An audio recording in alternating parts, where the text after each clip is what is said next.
ওদিকে পশ্চিম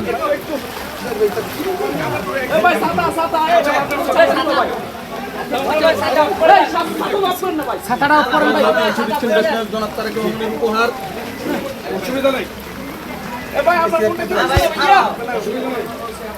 এই মুরব্বীটা আমি ঘরে আপনাদের আসেন আসেন আপনার পরিবারকে এই ছেলে আপনার পরিবার এখানে কয়টা পরিবার? দুইটা। এই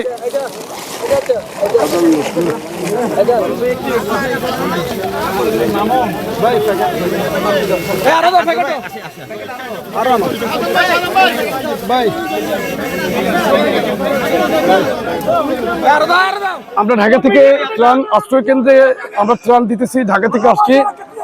আপনারা আপাতত এটা রাখেন। যুবদলের নেতাকর্মীরা জেলা এবং পাশে আমরা আছি, যথাসাধ্য আমরা চেষ্টা করতেছি। আরেকটা সাথে ওখানে ওই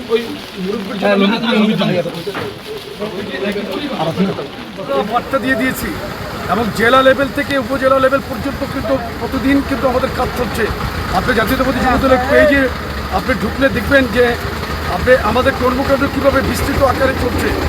এটা চলমান একদম বন্ধ শেষ হওয়া পর্যন্ত যুবদল জনগণের পাশে থাকবে। জনাব তারেক রহমানের যে মানবিক সমাজ সম্মান সমাজ উনি স্বপ্ন দেখছেন, প্ল্যান করেছেন যে বাংলাদেশ নতুন বাংলাদেশে, এটার জন্য আমরা সার্বক্ষণিকভাবে মানুষের পাশে থাকার চেষ্টা করছি। এবং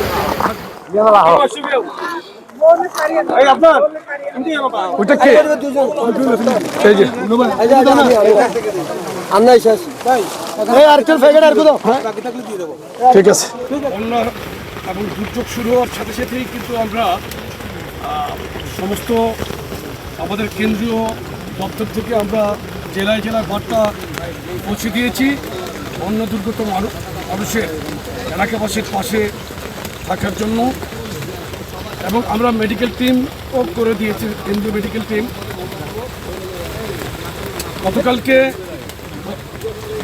গতকাল আমি ঢাকা থেকে চট্টগ্রাম এসেছি। আজকে সকালে রওনা দিয়ে শহর থেকে বাঁশখালীর এই পাহাড়ছড়া ইউনিয়নে আসলাম। আমি যা শুনলাম যে গতকালকে পানি একটু কমেছিল, আজকে আবার পানি বৃদ্ধি পাচ্ছে।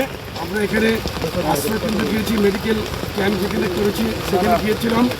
আমরা বন্যা কবলিত বাড়িতে বাড়িতে পৌঁছে আমরা আপনার ত্রাণ সামগ্রী দেওয়ার জন্য খাদ্যদ্রব্য, পানির সাথে কিছু লুঙ্গি এবং শাড়িও আমরা এনেছি। আমরা সেটা মানুষকে দিচ্ছি এবং আমাদের জনসাধ্য চেষ্টা আমরা করছি।